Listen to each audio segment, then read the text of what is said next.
Okay, from your vibration isolator straps, you come to your fuel tank, your cap. You want to make sure that your cap is hand tight. You also want to make sure that there's a rubber seal inside the cap. You want to make sure it's there. You also want to make sure your cap is hand tight and that it is not leaking. From your fuel cap, you're going to go to your steps and your catwalk and steps. Catwalk, then steps. Your steps and catwalk are properly mounted, secure, not cracked, bent, or broken. All nuts and bolts are present tight. You want to make sure that your steps are free of any debris, such as ice, mud, dirt, anything that can make you fall. From there, you're going to go to your battery. Battery is underneath this box right here.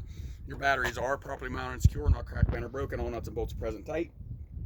The batteries hold a liquid, so you want to make sure that your batteries are not leaking. From your battery box, you come around here to the back. We're going to go to the back of the truck now. Back of the truck. We're going to look at the back of our truck. We're going to make sure that the back of our truck has no damage to it. You also want to look at your catwalk lights or work lights, whatever you want to call them. They are properly mounted, secure, not cracked, bent, or broken. All nuts and bolts are present tight, and they are clear in color. From your back of your truck, you can come to your glad hands. Most of the time you'll be hooked up to the trailer, so these will be hooked up to the back of the trailer. But you want to take your glad hands off. You want to look at your glad hands. You want to inspect them. You want to make sure that the rubber is in place. There's no abrasions, no bubbles, no cuts, no dry rot on the rubber. You also want to make sure that your glad hands are properly mounted, secure, not cracked, bent, or broken. All nuts and bolts are present tight. You also want to look at your lines on your glad hands, both of them, and your electrical line. You want to look at your lines and make sure there are no illegal fixes, no tape, no abrasions, no bubbles, no cuts, no dry rot. You also want to make sure that your glad hands, when you are hooked up to your truck, are not dragging on the catwalk. All right, then you check your electrical line. You want to check your electrical line. You want to look in. You want to make sure all the pins there's no pins in there, and then you want to look on the back of the trailer. Also, you want to make sure that there's no pins inside of there. Broke off. You want to make sure these are all properly mounted, secure, not cracked, bent, or broken. All nuts and bolts are present tight. Again, you want to make sure that your cable is not rubbing the catwalk and there are no illegal fixes on this electrical line. From there, I'm going to go to my frame and my cross members. Here's your cross member over here. There's one right underneath here. Right there. Your frame and cross members are properly mounted, secure, not cracked, bent, or broken. All nuts and bolts are present and tight. Your frame cannot have any illegal fixes on it. If this frame is cracked, you cannot weld it. You cannot drill any holes in this frame. The way it comes from the factory is the way it has to be. You cannot fix this frame. If you fix it, the truck is no longer able to be in service. From our frame and cross members, we're going to go. These are a little bit hard to see, but if you come over here, right here is your drive shaft. Drive shaft right there. Drive shaft and universal joints. There's a drive shaft here. There's a drive shaft directly down in here. And there's a drive shaft up there. All three of those drive shafts are properly mounted, secure, not cracked, bent, or broken. All nuts and bolts are present and tight. The drive shafts have universals at each end. You want to make sure that they are properly greased. From your drive shafts and universal joints, we're going to come out here to our fender. This is a debris deflector, quarter fender, or a fender, whatever you want to call it. It is properly mounted, secure, not cracked, bent, or broken. All nuts and bolts are present and tight. It's made out of plastic, so you want to make sure that it's properly fastened. From there, we're going to go to our fifth wheel. There are 11 parts on this fifth wheel.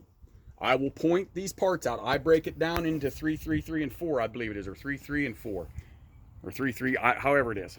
But anyhow, I'll point them out. This is your mounting rail right here. Your mounting rail runs the whole way up along here. Your mounting rail bolts,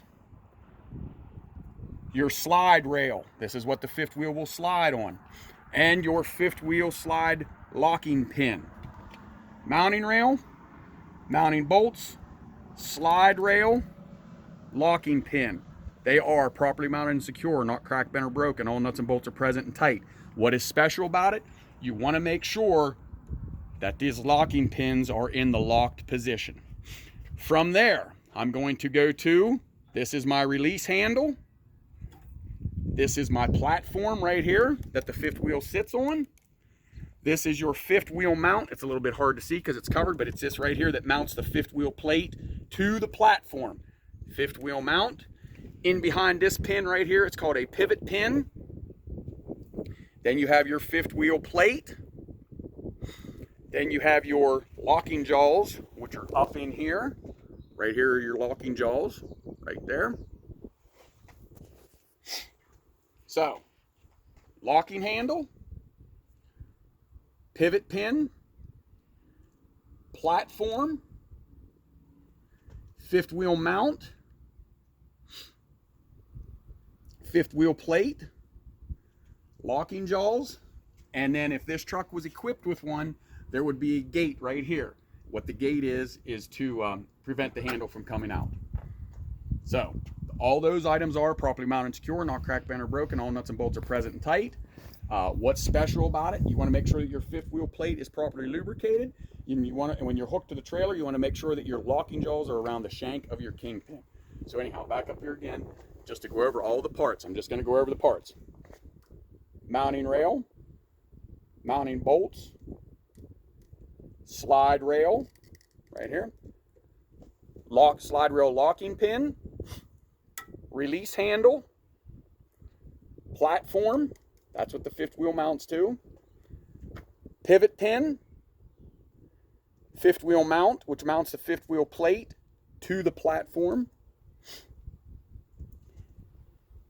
your fifth wheel plate, fifth wheel locking jaws, and if this truck had one, it'd be a gate.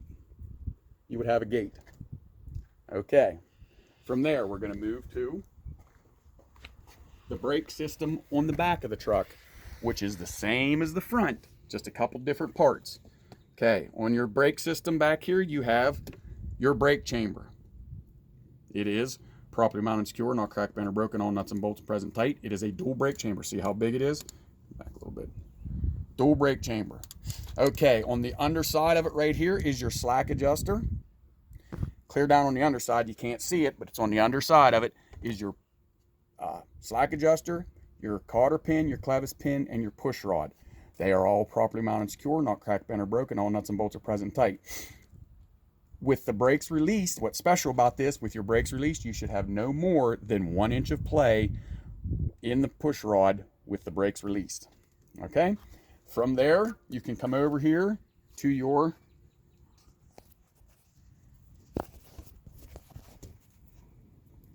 here is your drum, and right here is your pad. So your drum and your pad. They are properly mounted and secure, not cracked, bent, or broken. All nuts and bolts are present and tight. You want to make sure that your drum does not have any illegal fixes, and you also want to make sure your pad and your drum are free of any grease, debris, or any oil. Also, you want to make sure that your pad has a minimum of 1/4 of an inch tread. From there, we're going to go to our suspension system. The suspension system is pretty much just like the front, with a few exceptions. First off, we have our front mount right here. It's our front leaf spring mount. Our rear leaf spring mount is back here. We have our leaf spring. We have our 2 U-bolts.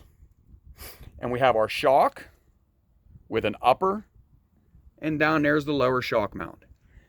What's different about this from the front is we have an airbag with an upper and a lower airbag mount. So all these items are properly mounted and secure, not cracked, bent, or broken. All nuts and bolts are present and tight. What's special about it? You want to make sure your leaf springs are on top of each other. They're not cracked, broke, or missing. Your U-bolts. You want to look at these U-bolts in this area right here for rust or shiny marks that will indicate looseness. Again, the shock holds a liquid and a gas, and it cannot be leaking. And now with your airbag has no abrasions, bubbles, cuts, or dry rot because it's made out of rubber, and it is not leaking. Okay, moving to my tires. These are called bud tires, bud wheels, because they butt up against each other. All right, you want to make sure that your bud wheels are free of any debris in here. You also want to make sure that there is no gap between here. These should be tight together. So no debris and no gap. And you want to make sure that your wheels are not touching. Then you come out to your tire, just like the front. TCP, tread, condition, pressure. Well, since this is a back tire, they're a little bit different than the front. Back tire, tread depth minimum of 2 30 seconds. You want to make sure your treads are evenly worn. You want to make sure that these tires are either a radial or a bias ply. They cannot be mixed. You cannot have a radial here and a bias ply here. It has to be all radial across the axle or all bias ply. These tires can also be a recap. They can be a recap. Unlike the front cannot be. These can be. That's your tread. Now to go to your condition, of course, no abrasions, no bubbles, no cuts, no dry rot on the inside or the outside of the tire. Then you go to your pressure. Your pressure will either be listed on the tire somewhere, how much pressure the manufacturer wants you to run, or if your company wants you to run something different, it'll be listed somewhere either on the rim or on the side of the truck somewhere. And how you check your pressure, just like the front, you can give it a kick, or you can use a tire gauge and find your valve stem, which is right here, and check your valve, check your pressure. From there, we're going to go down to our rim. Our rim is properly mounted, secure, not cracked, bent, or broken. All nuts and bolts are present and tight.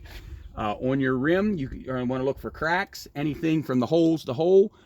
You also want to look for no illegal fixes. There cannot be any fixes on this rim. If it's cracked, you cannot weld it.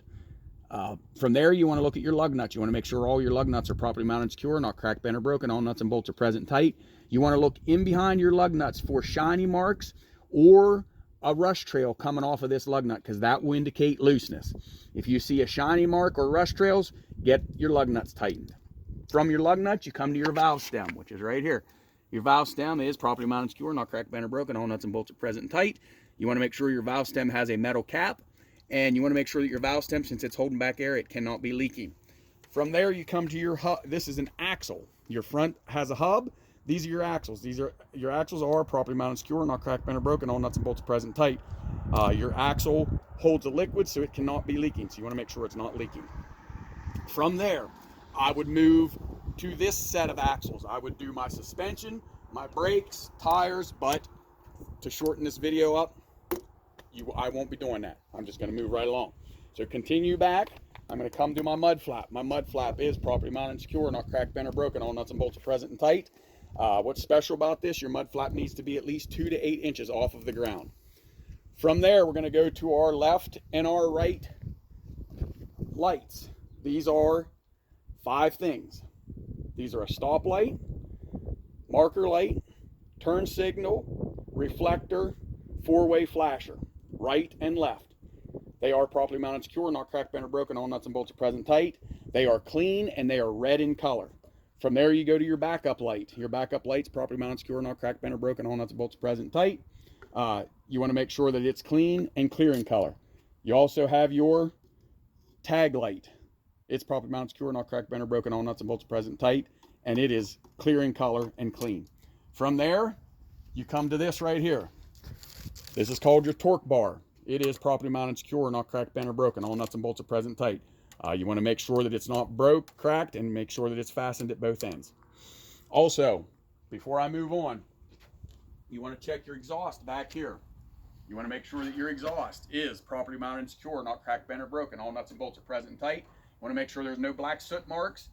That would indicate a leak. Shut it off. God. Then you come to your trailer. We're going to come to our trailer. We're going to go to our clearance lights up top. Our clearance lights are properly mounted and secure, not cracked, bent, or broken. All nuts and bolts are present and tight. The clearance lights are clean and they should be amber in color. Anything high is a clearance light. Anything down low is a marker light.